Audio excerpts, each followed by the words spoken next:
Hey everyone, what's up? Hope that all is well. Colin here, and wanted to talk a little bit about Ethereum. I know that the world has been going crazy with what's been happening with Bitcoin. It's what, of course, we've been waiting for several years now since the last bull run. So we're in our bull run now, and we're just getting started. Of course, Bitcoin in and of itself is pretty um, we can expect a dip pretty soon, right? Let me go ahead and pull this thing up here. So we certainly can expect a dip pretty soon. Um, as you can see over here on on the weekly RSI. Now, because of the craziness of Bitcoin, it is still possible that we could go up a little bit further, but ultimately, we are going to be looking at a nice, healthy correction. I think like at least 30%, which is good because, hey, if it comes down, we can buy more, right? Um, but as you can see here, when we go from the swing high to the swing low, we went right up to the 786, right, at about the $16,100 level. So that was in perfect alignment in terms of the Fibonacci retracement.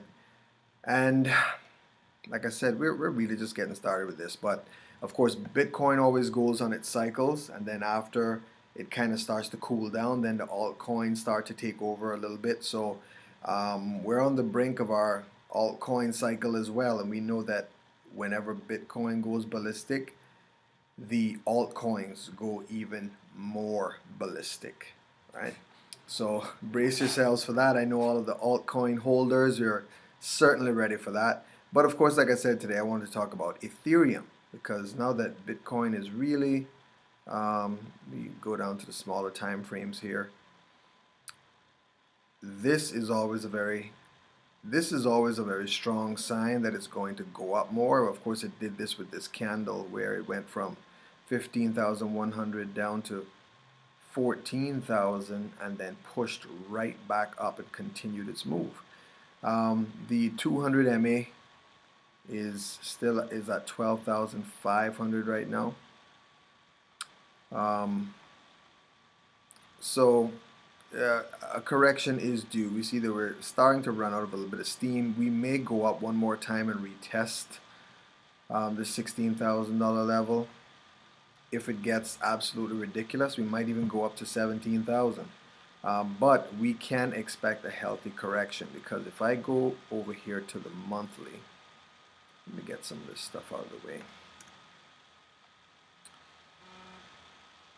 We're going to look at the crypto fear and greed index, right?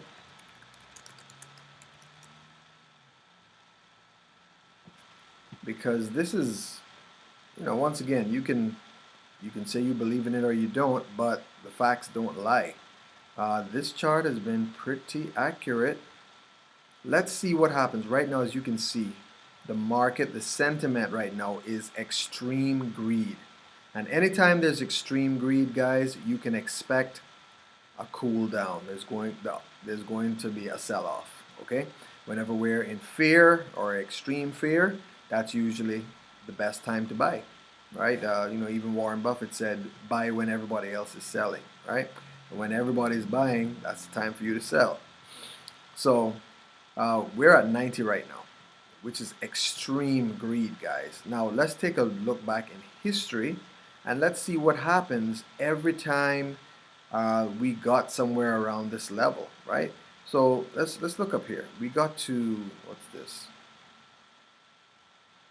92, right? We got to 92 on the 27th of June, okay? 27th of June 2019. Let's take a look. June 2019. Look at where we were. That was in the midst of this. Let's go to the weekly so we can be even more specific.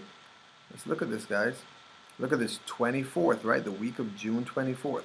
The 27th of June, right, so that's this week. This particular candle that I'm on right now. right? Right here. We were in extreme greed, and what happened? Okay, let me get rid of the fib here for a little bit.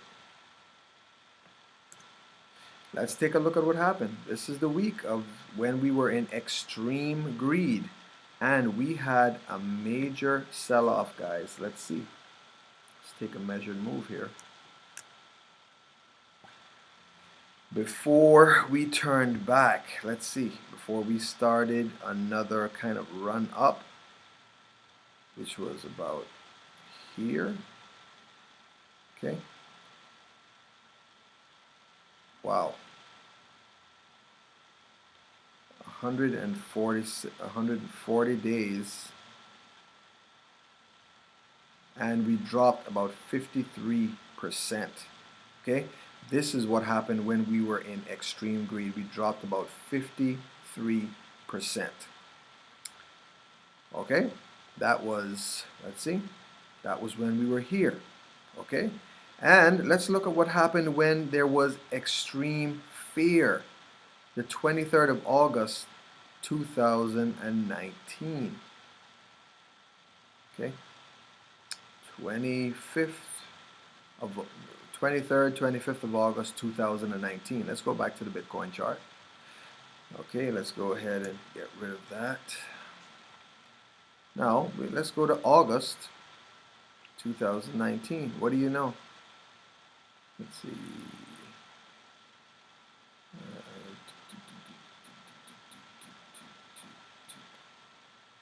All right.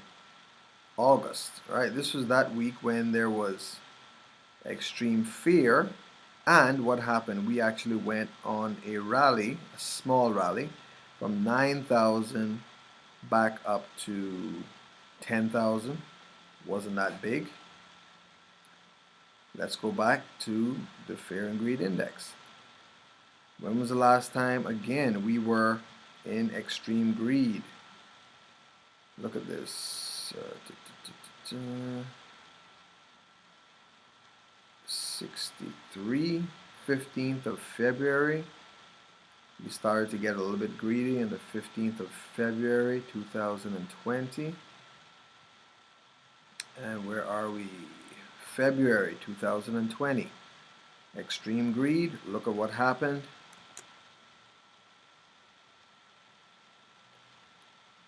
A 62% drop. Okay, but this all was really still a bit of a continuation from, you know, this sentiment of extreme greed earlier, right? But that was a 62% drop. So, guys, the point I'm making is anytime we realize that we start to get above this 60 level, and the market starts to get greedy, that is a sign that a sell-off is coming. Look, here we go again, right? 1st of September, we were again in extreme, you know, not extreme greed, but very greedy. September, right? And here we go. Here was the sell-off, 31st of August.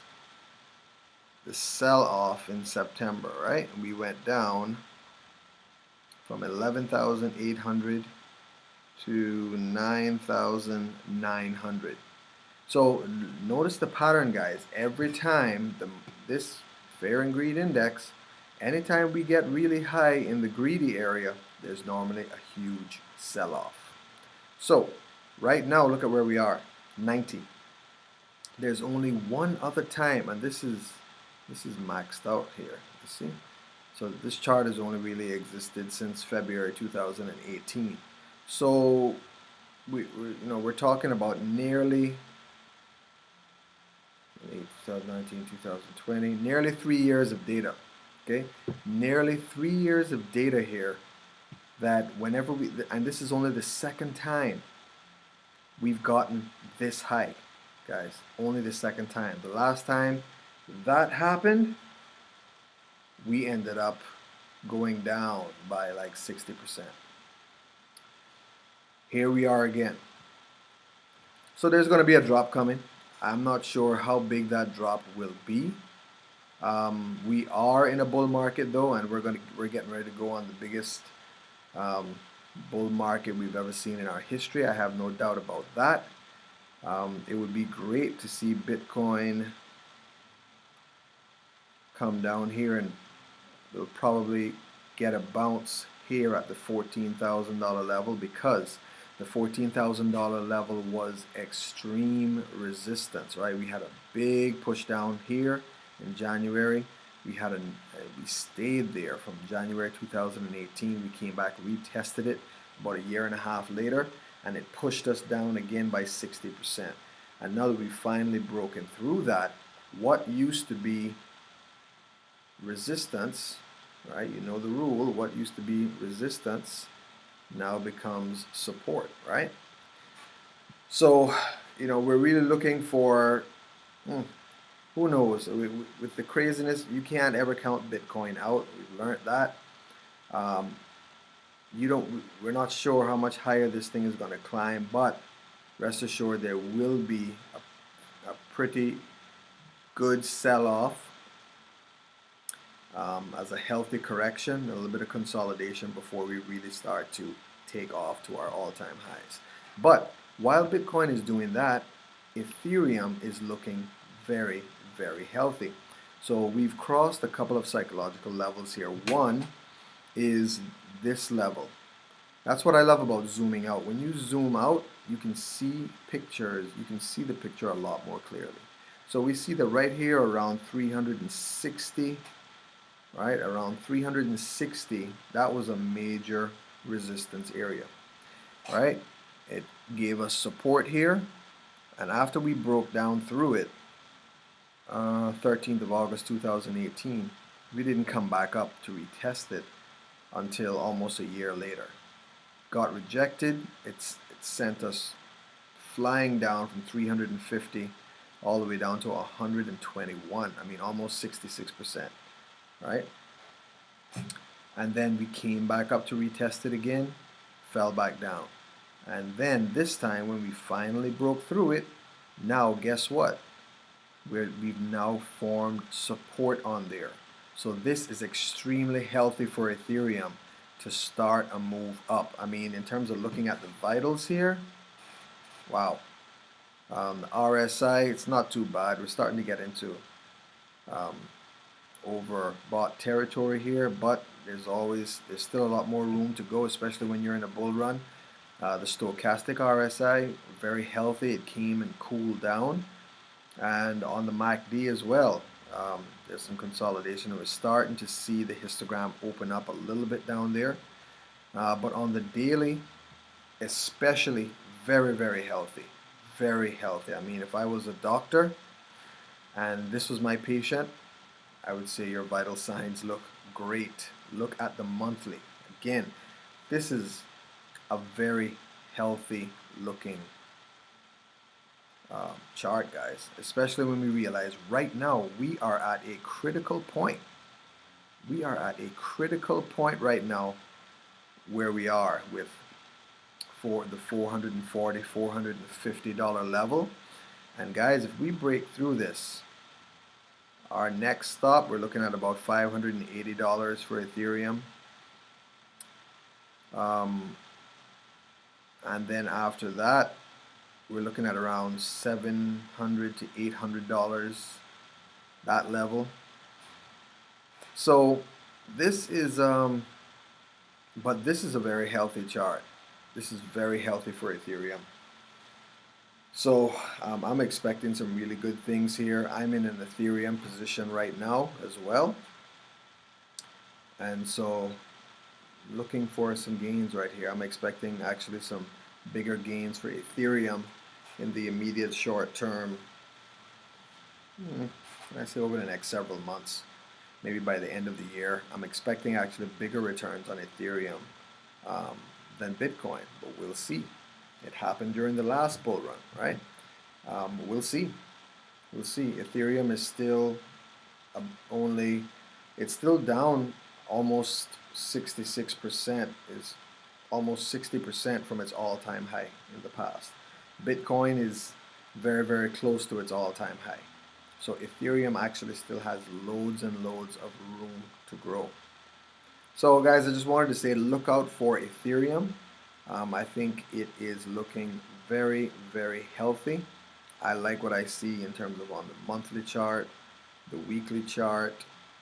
This is the 21-week moving average. So once we get above that, that's always a good sign. And you can see we've been consolidating here on the 21-week, and we're starting to push up and get away from that again. So all pretty healthy signs for Ethereum.